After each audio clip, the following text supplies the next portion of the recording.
Huge congratulations to our latest winner, Leo Addo, who won himself a Tudor Black Bay 58 worth £3,000.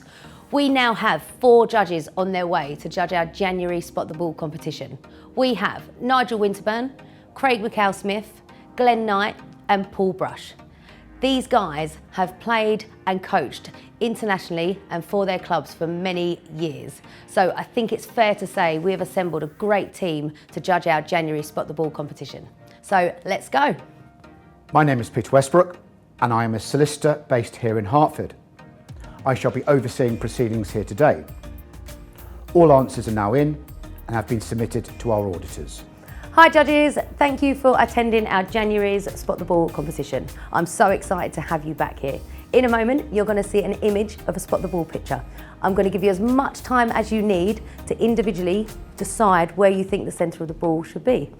After that, you'll collectively come to a decision and decide where the centre of the ball should be, and that will decide our winner. So off you go.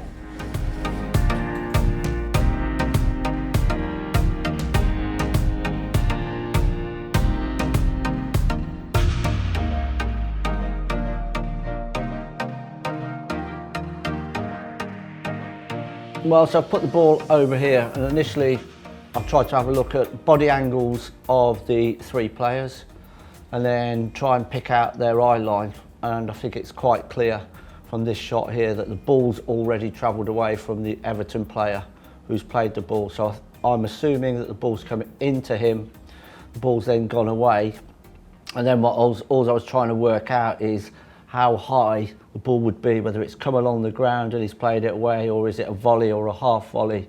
So I decided that it's come across on the ground and he's just flicked it around the corner, hence why I've left the ball lower to the surface in this area here.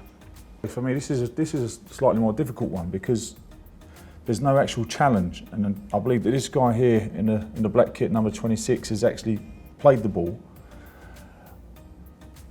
The guy in the blue and white stripes has come to close him down. And if I look at the eye line, this guy, and the guy in the distance, it looks to me like they're all looking quite far away from where obviously he's played the ball with his feet. And the ball's obviously then, it's travelled some distance. I think this guy has come to face his own defenders, the ball's been played into him, and then he's gone to switch the play. And I didn't think the ball was so low because if I look at the grass cuttings, I think he's played the ball with a decent amount of pace, and then if I follow the eye lines of the 3 guys, that's why I've gone for my decision that the centre of the ball is in that spot there. Well, first of all, I tried to get where on the pitch the situation is, and the only line we can see there, and I'm believing that's the halfway line, and the ball's come from this side, and the player's 26 has played it round the corner almost with his right foot. So he's played it and then his foot's landed. So to me, the ball's travelled a bit of distance away from his foot because he would have kicked the ball with his right foot when it was off the ground, and now it's planted down. So to me, he's played a ball out to what would be his right side of the pitch. And I believe that the player behind had no view of the ball coming into 26. So I'm not so much worried about his eye line, but the eye line of the player that played the ball and his intention to play it out towards the right touch line says to me that the ball, centre of the ball, is in that area. I chose the centre of ball here. I felt the Everton number 26, Tom Davis, who's a centre midfielder, I feel like he's come in to receive the ball from the centre half and to switch play out to maybe the full-back. I think as the ball's obviously come into him, he's struck it. As you can see, he's gone through his technique. I've looked at the eye line from the players and they're already looking out in that direction, so I think they perceive that the ball's already going to be going out that way. So as I say, I think the centre half has played it into Tom Davis. He's struck it by looking at the turf and where the grass is. I think he's clipped it rather than drilled it along the floor. So I think it's come off the floor, it's going out to maybe a full-back, and as I say, the players have already followed the eye line of where the ball is going, so that is why I've put the centre ball right there. Judges, I am now going to ask you to collectively decide where you think the centre of the ball will be, and this will decide our winner. So guys, we've all had our individual picks and we're all gone to the right hand side of the screen, obviously.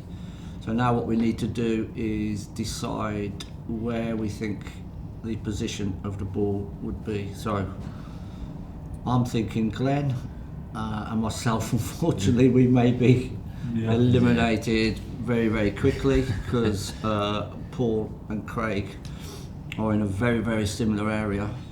So we've just got to decide between the two whether we want to go in a straight line and literally go in the middle of you two, or if one of you can convince me that you are the closest, then I could be swayed into moving it slightly closer to one or the other. In between the two, because I think it's going to. So we'll eliminate Glenn and myself. Yeah, they've got the same line, haven't they? They've got the same. They've got the same. They have got the same line and trajectory. So if it was travelling up through the air, you've got a perfect. You've got a perfect line.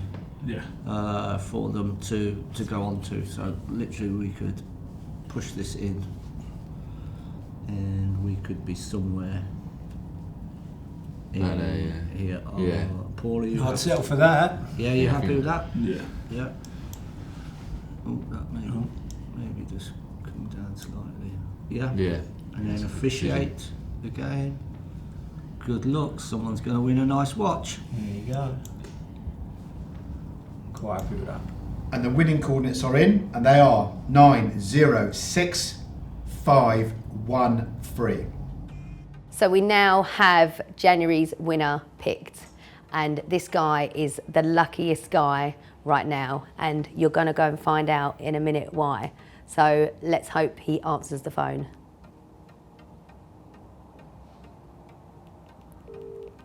Hello.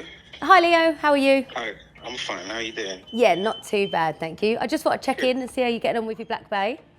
Yeah, lovely, loving it. Yeah, have you worn it yet? I have indeed. Excellent, Yes. excellent. And I've heard you've been telling your friends, so that's perfect. Oh yes, yes, I have indeed.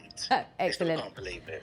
Oh, I bet. Well, Leo, I'm actually not calling you to talk to you about your Black Bay. I'm actually telling you today that you're a very lucky man and you are our January winner. No, Deborah, stop it. Stop. This is just no, it can't happen. I know. Well, the odds serious? are unbelievable, and I can't believe I'm making this call. I cannot believe I am making this call right now. You are a double winner, and you've won in the twice. You've only just picked up a watch, and you've just won yourself an Oyster Perpetual 39, worth over £6,000. Oh no, something's going on, Deborah, please. Yes, someone's looking down on you. You're a very lucky man. The question on everybody's lips is, how are you doing this, and what are you doing to win these watches? Yeah, I don't know. I guess I'm just playing the game like everybody else. Yeah, Seriously. yeah, you've got to be in it to win it. So yeah, you're definitely playing the game. No, you're not my lucky charm. No, seriously, no. I decided to just play. Obviously, I've got luck on my side at the moment, so I thought I'll give it another go. And I just tried to really watch where people's eyes are going, and just try to I used to play a little bit myself back in the day, so maybe that helps a little bit. I don't know. But Okay, so you did study the spot the ball picture. You did study the picture. I studied the picture, properly studied the picture. Even the guy in the background where you can't really see his eyes, but you can see where his head direction is. Yeah. Kind of just, so I'm taking everything into consideration. And obviously you only get 2 opportunities to place the ball. So I kind of figured that, I know what area I want to go for. Yeah. So just kind of split the difference with my choices and see what lands, really. Okay, and it landed well for you. Obviously. It landed very well. Yes. I can't believe it. Your name come up, and we've got one double winner. But that wasn't over the space of 2 competitions. You are just so lucky. I mean, the odds are unbelievable. So huge congratulations. I've only just been congratulating you for being our December winner, and now can you believe it? Now I'm But well done. Thank you. I will, yeah, we'll catch up at some point. But You yeah, sound just as shocked as I am shaking. I think I am shaking. I just did not think I'd be making this call today.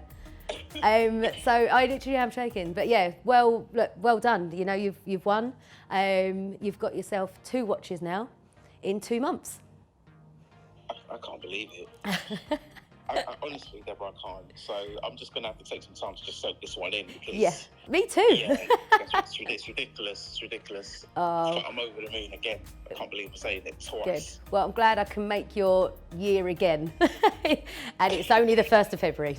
I know, right? I can't wait. Lovely. Thanks, Deborah. No problem. Have a lovely Take evening. care. Take care. You too. Bye now. Bye. Bye. And that was Leo. I actually am in shock and I am shaking because I did not expect to be making that call today. But like he said, he's studied the picture, he's looking at the eyes, he has taken his time and it paid off. He's just won himself an Oyster Perpetual 39 worth over £6,000. His last watch, the Tudor Black Bay 58, was worth £3,000. So he's just earned himself 2 watches at nearly £10,000. So the new live game is up now. So if you want to be like Leo, then get yourself over to watchlotto.com now, play for your dream watch, and I could be calling you soon.